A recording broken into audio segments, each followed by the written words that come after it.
Hola, un saludo desde la Comisión Nacional contra las Adicciones. Soy el Dr. Gadi Savicki y me da mucho gusto que nos hayan permitido nuevamente entrar hacia sus casas, puestos de trabajo, sus escuelas. Y el día de hoy me refiero a toda la población en general, como normalmente lo hacemos, pero específicamente con las chavas, los chavos, las juventudes de este país, porque el día de hoy, 12 de agosto, se conmemora el Día Mundial de las Juventudes. En México hemos optado por llamarle el Día Internacional de la Juventud al centro de la transformación. Lo que es importante para nosotros, porque esta generación que estamos viviendo, dentro de esta difícil etapa a lo que le llamamos la juventud, se está caracterizando por estar llena de cambios. Algunos cambios que no teníamos previstos y otros cambios que sí teníamos previstos. Entonces, por una parte, quiero de alguna forma tratar de inyectar la sensación de esperanza para las personas jóvenes. El mundo seguirá girando, pasaremos de esta pandemia a un mundo normal en donde los chavos, las chavas puedan volver a sus campamentos, a sus fiestas, a sus escuelas y que salgamos de este encierro que tan difícil ha sido para todos. Por otra parte, necesitamos también que se mantengan sanos. Y en un mundo en donde también lo que tiene que ver con las drogas está cambiando rápidamente, queremos pedirles desde la CONADIC que sean pacientes, de la misma manera como hay que ser pacientes para tener una licencia de conducir o para iniciar nuestra vida sexual activa. Se recomienda que el uso de drogas, incluyendo el alcohol y el tabaco, nunca se den por debajo de los 21 años. Sus cerebros prodigiosos que se están desarrollando en este momento se verían alterados si metemos marihuana, si metemos alcohol, si metemos alguna otra sustancia. Entonces, como repetimos reiteradamente desde la CONADIC, si no consumes, no consumas. Te estás integrando el día de hoy al mundo de ciudadanos que tomamos las decisiones y que somos los que mandamos en este país, y se te invita a que ejerzas tu libertad con información y con responsabilidad. Feliz Día de las Juventudes.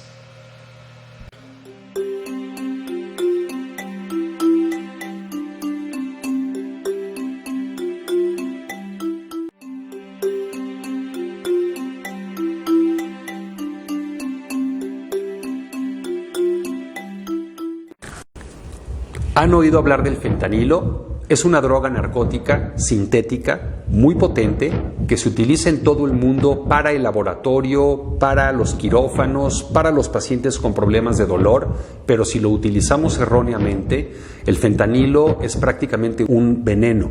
Tiene una gran capacidad para generar dependencia, para generar sobredosis y para conducir a las personas a la conducta inyectora, que de por sí es muy problemático. Hay que defender el uso del fentanilo para la medicina y abatirlo por completo como droga lúdica en la población general.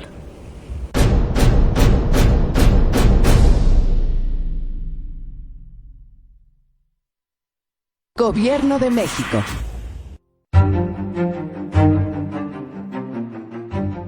Las metanfetaminas, o también conocidas como cristal, son una sustancia de abuso que se ha distribuido ampliamente en nuestro país. El cristal o metanfetamina es una sustancia que por el precio cada vez es más barata porque se produce rápidamente. Normalmente se hacen en laboratorios clandestinos, pero en México sabemos que hay un aumento. Esto propicia que el consumo se incremente, y como es muy barato y como aumenta la actividad física y el estado de alerta, se consume cada vez más y más y más para trabajar, para hacer jornadas muy largas, o cuidar a la familia, o tener más horas manejando, o para combinarla con otras sustancias.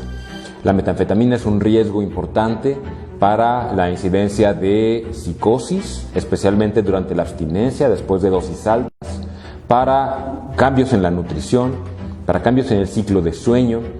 La abstinencia también se relaciona con depresión, con ansiedad y cambios en la conducta. El grave problema de la metanfetamina es que además daña gravemente el árbol respiratorio y el sistema cardiovascular. Gobierno de México.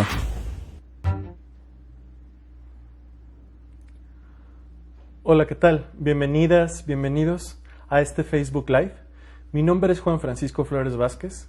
Soy médico psiquiatra especializado en envejecimiento de los servicios de atención psiquiátrica y la Comisión Nacional contra las Adicciones. El día de hoy vamos a hablar sobre cómo envejecer con salud mental. ¿Por qué es importante este tema? Pues finalmente México actualmente se encuentra en un proceso de envejecimiento poblacional.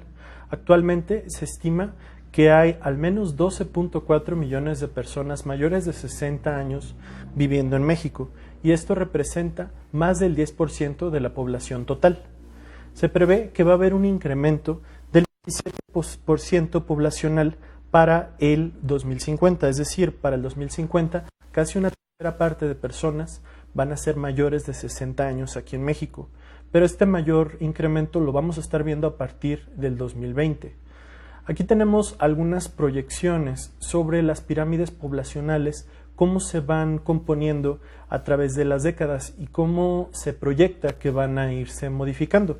Es decir, en 1970 pueden ver la parte de abajo de la pirámide, que son las personas menores a 15 años, comprenden un gran porcentaje de la población, mientras que para el 2030 ya más bien empiezan a ser personas menores de 40 años las que empiezan a ser como entre 30 y 40 años, lo que empieza a ser el grueso de la población.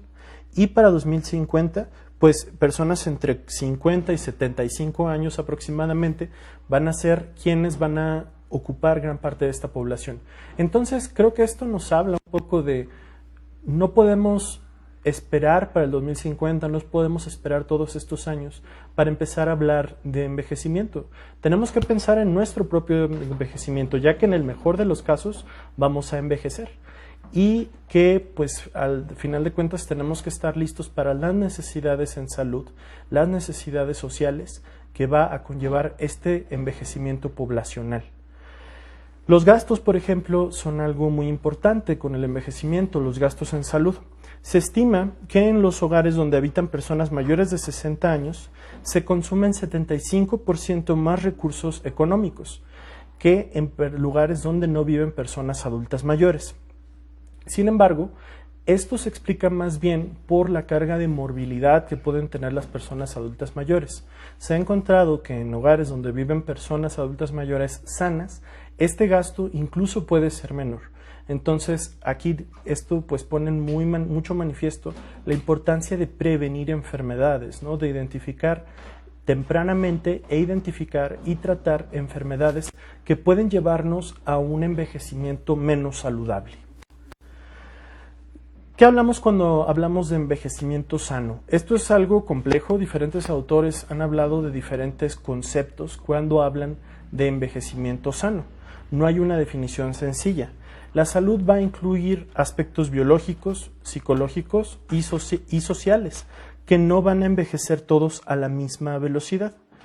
Se sabe que a partir de los 20, de la década de los 20, ya hay un declive en algunas variables de salud o en algunas variables físicas, digamos, que van a modificar la cuestión de cómo va cambiando la persona, ¿no? ¿Qué tanto podemos hablar de si la persona está envejeciendo adecuadamente?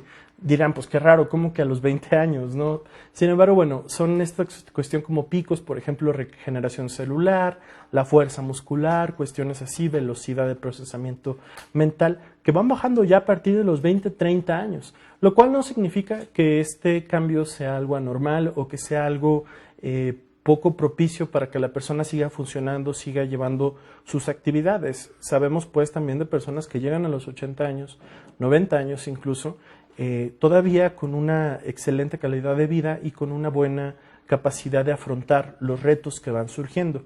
Pero bueno, esto depende de muchos factores, de los cuales vamos a estar hablando el día de hoy. Entre ellos, pues hay factores genéticos y retos físicos y psicológicos que van a determinar la velocidad de este declive, ¿no?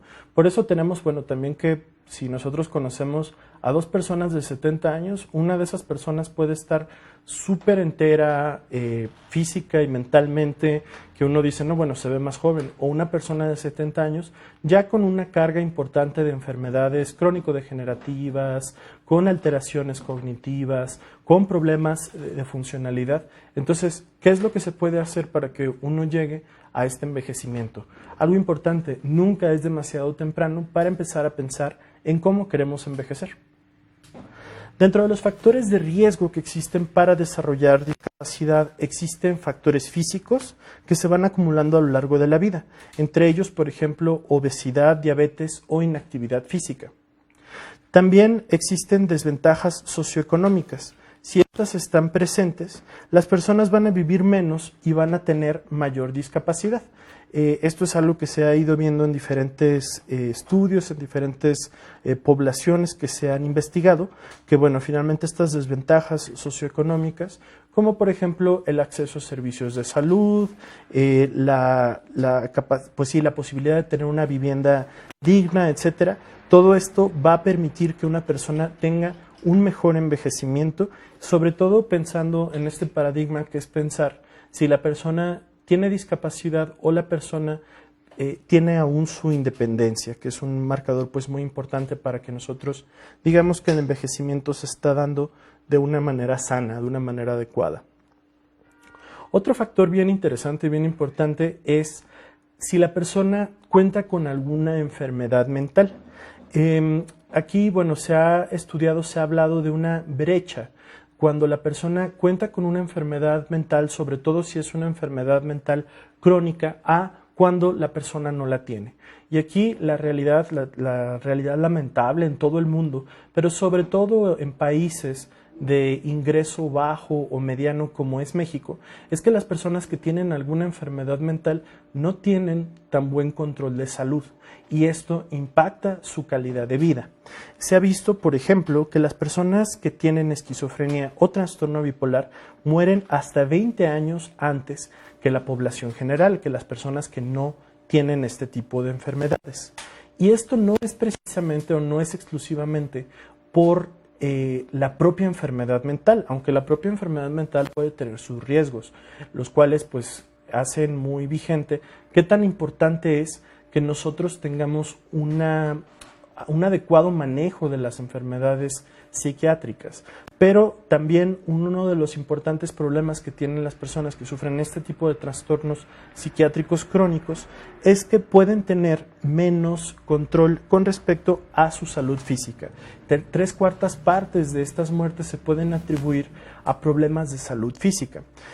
Y esto contrasta mucho con la población general, ya que en la población general se ha visto un declive de la mortalidad por enfermedades crónico-degenerativas. Sabemos pues que hay programas muy exitosos para el control de la diabetes, la hipertensión, los problemas de colesterol en la sangre, por ejemplo, pero esto no siempre está igual de accesible para las personas que tienen trastornos psiquiátricos.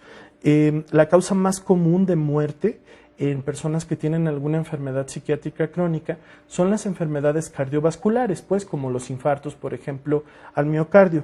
Y este riesgo de muerte por un problema cardiovascular está aumentado de 2 a 3 veces con respecto a la población general. Por eso es muy importante que cuando se atiende a una persona con alguna enfermedad mental, no nos quedemos únicamente con la cuestión de cómo está la cuestión psiquiátrica, sino también cómo está su control de azúcar, de colesterol, de presión arterial, ya que tanto por medicamentos que se pueden dar para este tipo de enfermedades, como por inactividad física o aislamiento social, esto puede conllevar a una peor calidad de vida y a un peor envejecimiento. Sin embargo, bueno, si el tratamiento de una enfermedad mental es efectivo, si nosotros identificamos tempranamente una enfermedad mental, como por ejemplo la depresión, un cambio cognitivo como la enfermedad de Alzheimer, un trastorno bipolar, un trastorno en esquizofrenia, por ejemplo, esto, cuando se da un tratamiento adecuado, esto se traduce en una menor mortalidad, una menor tasa de suicidio y una mejor funcionalidad y una capacidad de la persona para poderse concentrar en su propia salud, para que la propia persona pueda tener los medios necesarios para cuidar su propia salud. Por esto también es importante asegurarnos que los pacientes que sufren algún tipo de enfermedad mental estén en un adecuado sistema primario de salud, que tengan sus consultas como cualquier persona, ¿no? Como cualquier persona va a tomarse la presión cada X tiempo, anualmente, pues sus exámenes de laboratorio para ver cómo está la cuestión de azúcar, colesterol, etcétera. También si la persona tiene alguna enfermedad mental. Y hay que promover la educación y el contacto temprano en caso de síntomas y hacer pruebas de tamizaje programadas y rutinarias. Son algunas recomendaciones de cómo podemos de alguna manera mitigar los efectos que puede tener el ser portador de algún padecimiento psiquiátrico y poder de todas maneras envejecer con buena salud. Algo importante también es que bueno, las personas adultas mayores, las personas mayores de 60, 65 años, también tienen riesgo de presentar trastornos psiquiátricos específicos a su edad, ¿no? o con mayor riesgo de la edad. Y esto por lo general se va a deber a una interacción de factores que pueden ser interdependientes. Y aquí vamos a ver cómo existen factores que son desde cuestiones biológicas, cómo está el cerebro. Por ejemplo, si yo al envejezco con muchos infartitos cerebrales, pues posiblemente voy a tener más riesgo de desarrollar depresión o algún trastorno cognitivo, algún problema en mi función mental, que si no tengo estos infartitos cerebrales, ¿no? Entonces, por un lado es la cuestión biológica. Yo cuando veo pacientes siempre les explico, bueno, ¿cómo ha sido su salud cerebral? ¿Cuáles han sido los insultos, les llamaríamos, para que su cerebro esté como está el día de hoy, ¿no? Por ejemplo, si yo fumo, sé que eso va a provocar cambios en mi sistema vascular y lo que daña mi corazón de alguna manera también puede dañar a mi cerebro. Entonces, ahorita voy a dar algunas recomendaciones generales para envejecer con mejor salud, pero de entrada tenemos que entender esto, ¿no? Que un cerebro de una persona que ha tenido como estos insultos cerebrales desde lo vascular, golpes en la cabeza, etcétera, consumo de drogas, de alcohol, va a ser un cerebro que está más vulnerable a presentar algún trastorno psiquiátrico. También las enfermedades físicas van a asociarse a que la persona adulta mayor desarrolle más enfermedades psiquiátricas. Por ejemplo, se sabe bien que una persona que tiene diabetes tiene 2 veces mayor riesgo de presentar depresión que las personas que no tienen diabetes. Esto tiene que ver con el metabolismo cerebral, con la manera en la que se da la química cerebral en las personas que tienen diabetes. O también las personas con epilepsia tienen mucho mayor riesgo de presentar depresión y otros trastornos psiquiátricos por la misma cuestión de la función eléctrica de su cabeza, ¿no? De estos impulsos eléctricos que se desordenan en la epilepsia. Entonces, hay estas interacciones complejas. Por otro lado, también una persona con un trastorno psiquiátrico, pongo el ejemplo de la depresión por ser el más común, también va a tener mayor riesgo de que sus padecimientos médicos generales, sus padecimientos físicos, no se controlen de manera adecuada. Por ejemplo, también si yo tengo depresión, pues probablemente no voy a acudir a tiempo para mis consultas de hipertensión, o si tengo depresión más algún trastorno de dolor, por ejemplo migraña, dolor en la columna, que son padecimientos también comunes en el envejecimiento. Si yo tengo depresión, esto va a empeorar también los trastornos de dolor, colitis, otro tipo de situaciones.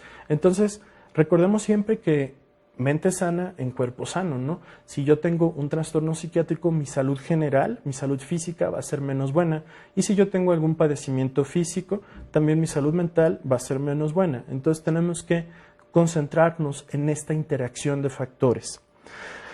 También hay trastornos psiquiátricos que pueden ser pródromos, es decir, suceder antes de enfermedades neurológicas. Por ejemplo, en la enfermedad de Parkinson se ha visto que pueden presentarse síntomas afectivos como por ejemplo depresión, trastornos de ansiedad, hasta 5 años antes del inicio de los síntomas motores como el temblor en la enfermedad de Parkinson. Y también en algunos casos de enfermedad de Alzheimer se inicia sobre todo con síntomas más bien de la conducta y del estado de ánimo, como apatía, depresión, ansiedad, agitación. Entonces también esto nos ayuda a pensar, bueno, si yo conozco a un adulto mayor o yo soy una persona adulta mayor y noto que estoy teniendo cambios en mi conducta, en mi personalidad o en mi estado de ánimo, entonces quizá sea un buen momento para yo acudir a una consulta, a una valoración, para ver cómo está mi salud mental, mi salud cerebral. También existen factores psicológicos y estos factores psicológicos de alguna manera se pueden modificar para brindarle mejor salud mental a la persona adulta mayor. Por ejemplo, se ha visto que el aislamiento que las personas que tienen depresión puede aumentar el riesgo de enfermedad coronaria, es decir, de riesgo de infarto al miocardio, al corazón, de una manera comparable al tabaquismo o la hiperlipidemia. Entonces, el tener contactos sociales, el que nosotros podamos tener mayor actividad social, va a disminuir el riesgo tanto de que la persona tenga depresión como que la persona tenga problemas cardíacos.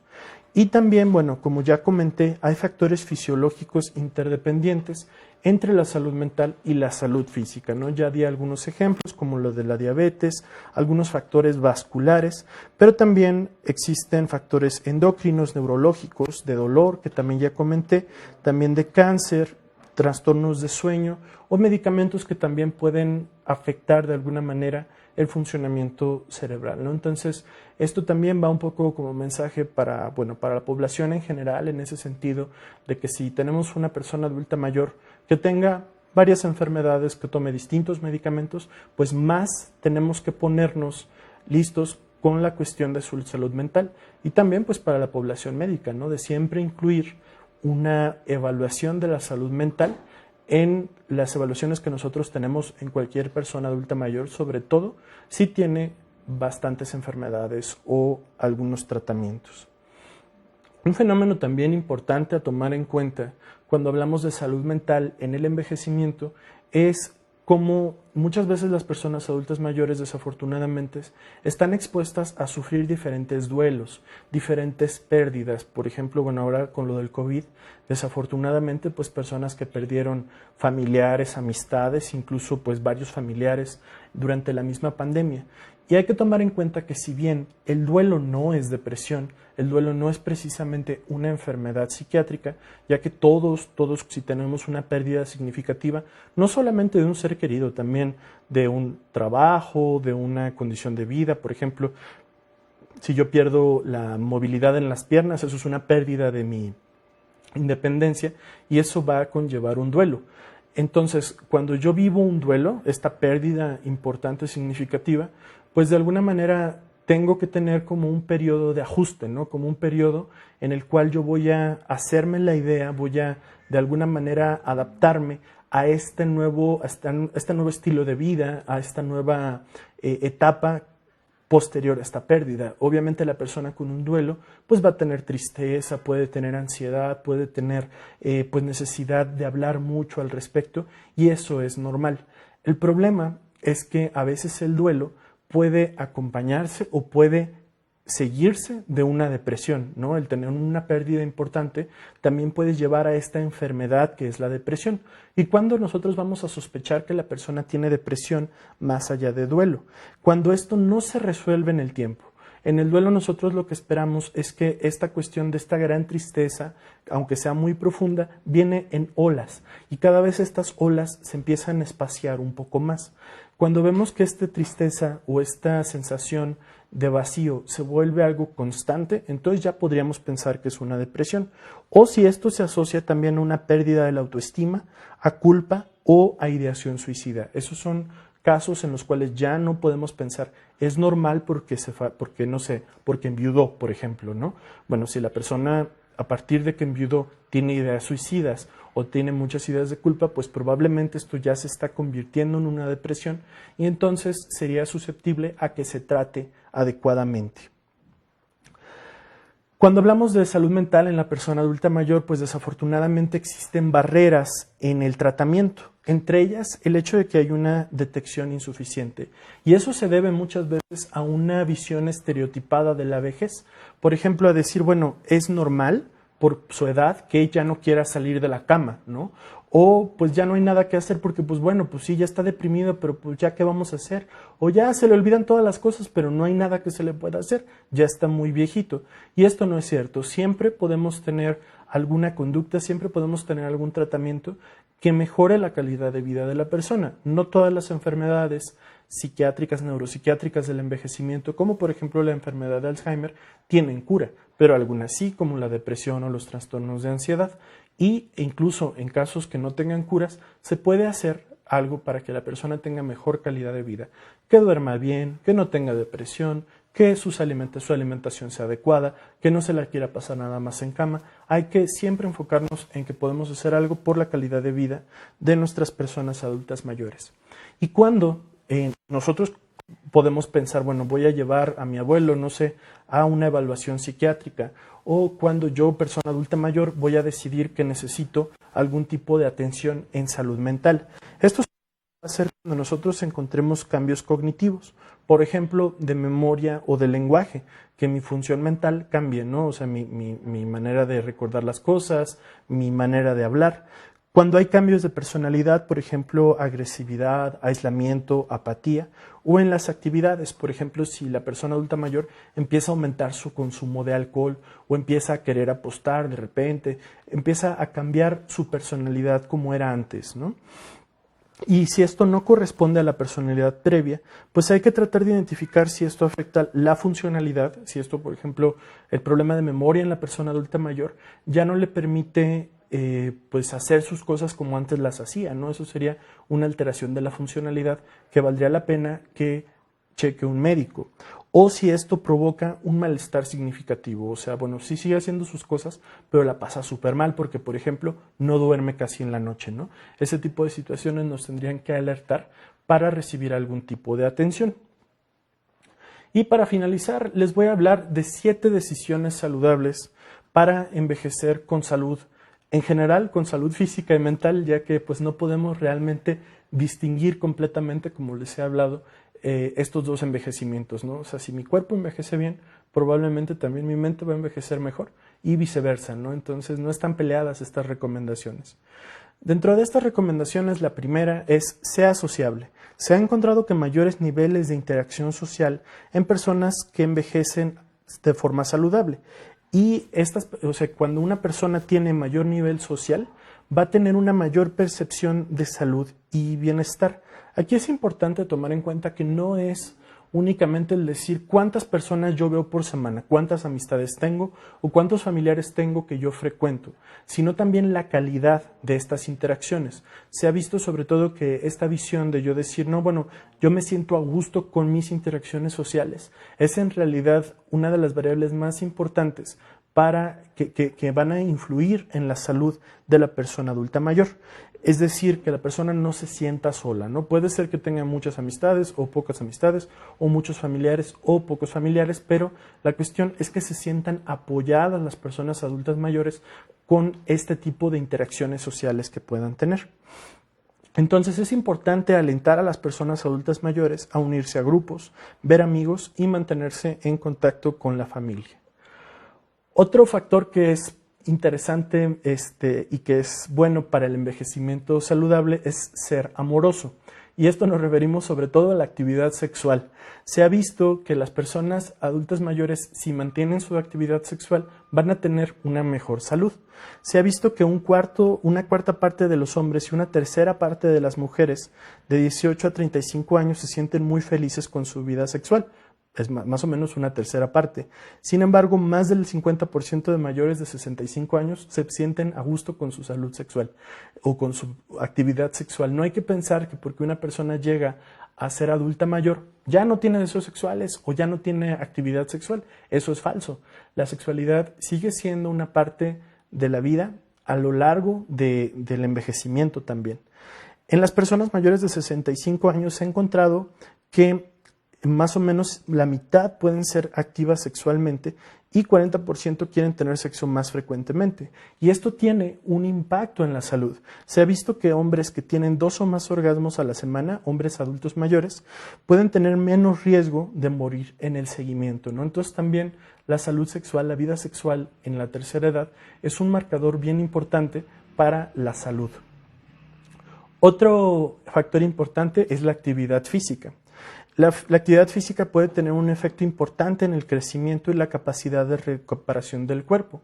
Este concepto que llamamos resiliencia, que tanto yo me puedo recuperar a algún evento adverso, ¿no? Entonces, la actividad física me fortalece mis músculos, mis huesos, mi sistema circulatorio.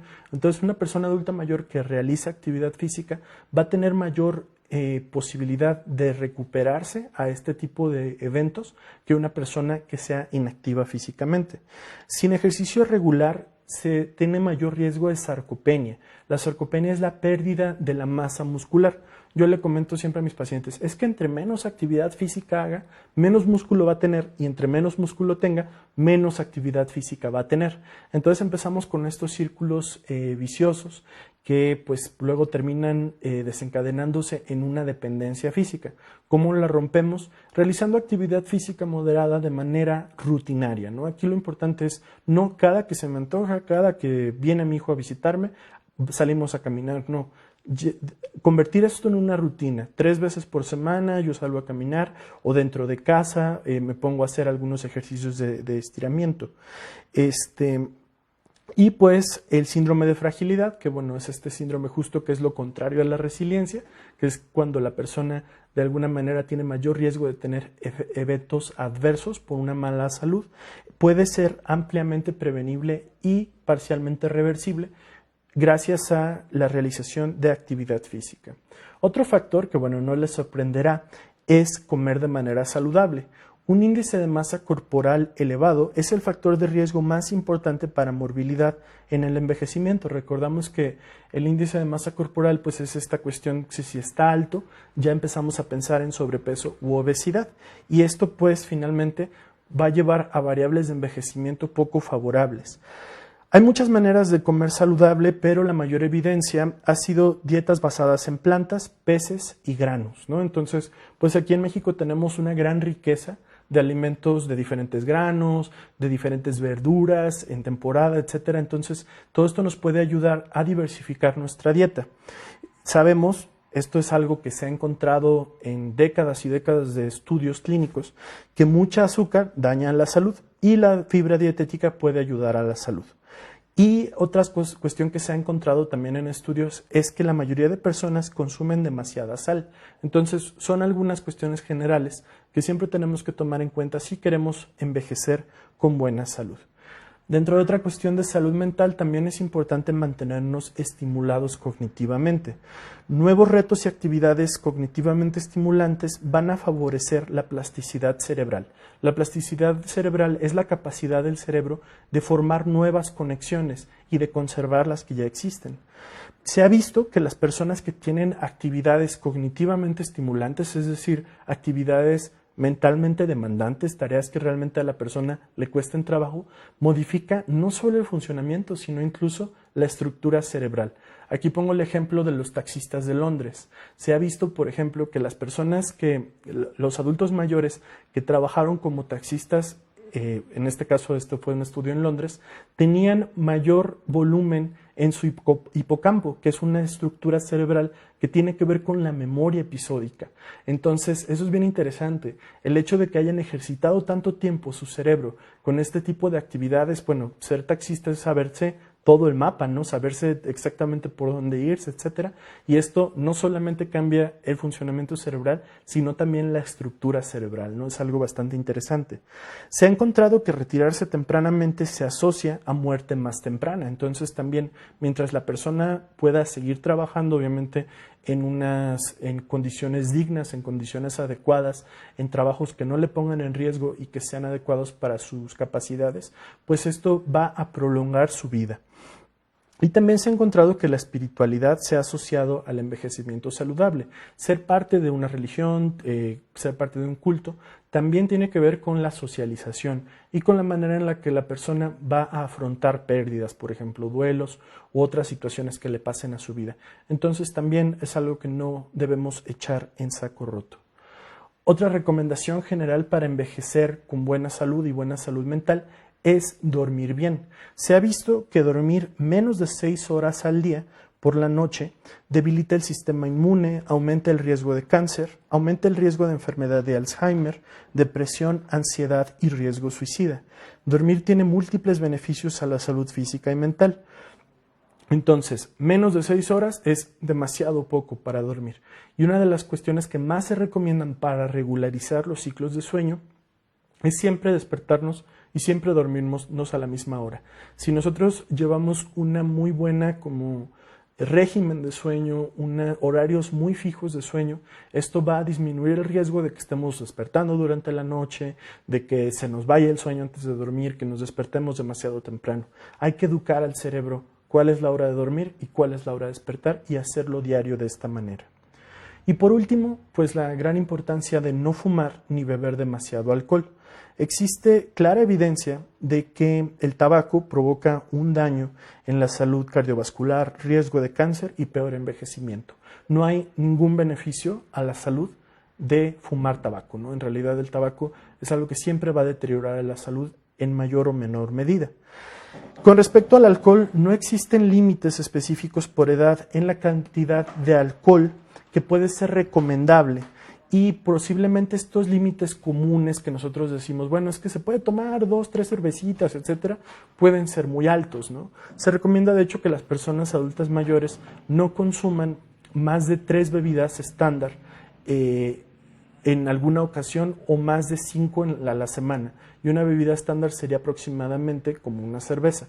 Entonces, bueno, esto es algo que tenemos que tomar en cuenta, que en realidad las personas adultas mayores no es tan buena idea que tomen alcohol con frecuencia. Esto porque al final de cuentas nosotros podríamos decir, bueno, ¿qué tanto es eso? Pero si una persona adulta mayor además toma medicamentos, además tiene ya alguna enfermedad, esto puede hacer que incluso poco alcohol sea mucho para su cerebro, ¿no? Y tenga una variable adversa para su salud. Otra cuestión también es que cuando una persona que suele beber alcohol sufre alguna pérdida o algún evento estresante en su vida, va a tender a aumentar este consumo y es ahí donde podemos empezar a tener una situación de riesgo, ¿no? En personas adultas mayores específicamente, incluso el consumo moderado de alcohol se va a asociar a daño hepático y cerebral, insomnio, depresión, accidentes y osteoporosis. Entonces, bueno, esas son las 7 recomendaciones que nosotros les podemos hacer para envejecer con mayor salud, solamente para repasarlas: ser sociables, ser amorosos, hacer ejercicio, comer saludable, mantenernos estimulados cerebralmente, dormir bien y no fumar ni beber demasiado alcohol. Esas serían las recomendaciones que les podemos dar y pues eso sería todo por mi parte. Les agradezco a todas y a todos su atención y pues hasta la próxima.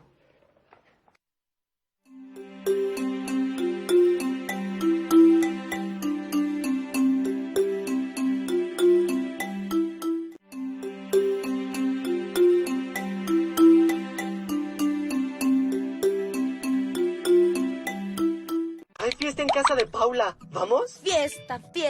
Hay pandemia, güey. Mejor ni salgo. No me quiero contagiar ni contagiar a mis abuelos. Ay, ¿no están hartos de estar encerrados? Y va a haber de todo. No, güey. ¿Por unas chelas te quieres arriesgar? ¡Aburrida! Ana tiene razón. Mejor una videollamada, ¿va? Tienes la libertad de elegir tu forma de vivir. Si necesitas apoyo, Conadic te escucha. Juntos por la paz. Conadic. Gobierno de México.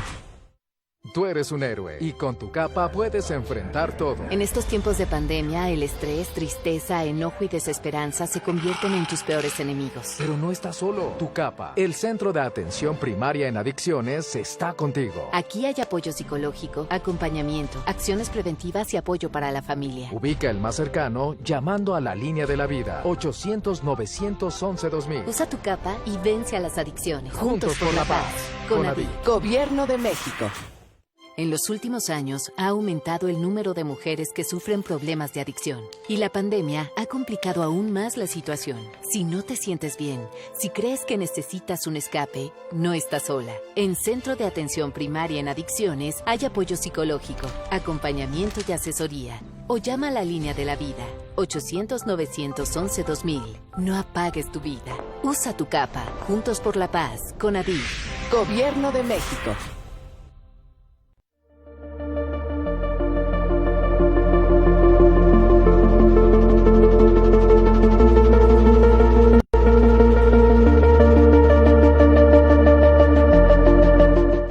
La Línea de la Vida es un servicio dedicado a la atención y promoción de la salud mental, así como a la prevención, recuperación y rehabilitación de sustancias psicoactivas y emergentes.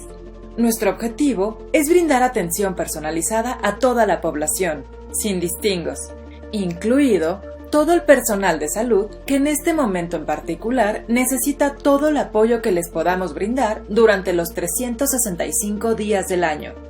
El apoyo es multicanal, vía telefónica, redes sociales y presencial, de manera profesional y con calidez. Además, se favorece el acceso a otros servicios de salud especializados mediante derivaciones a quien lo necesite. Gobierno de México.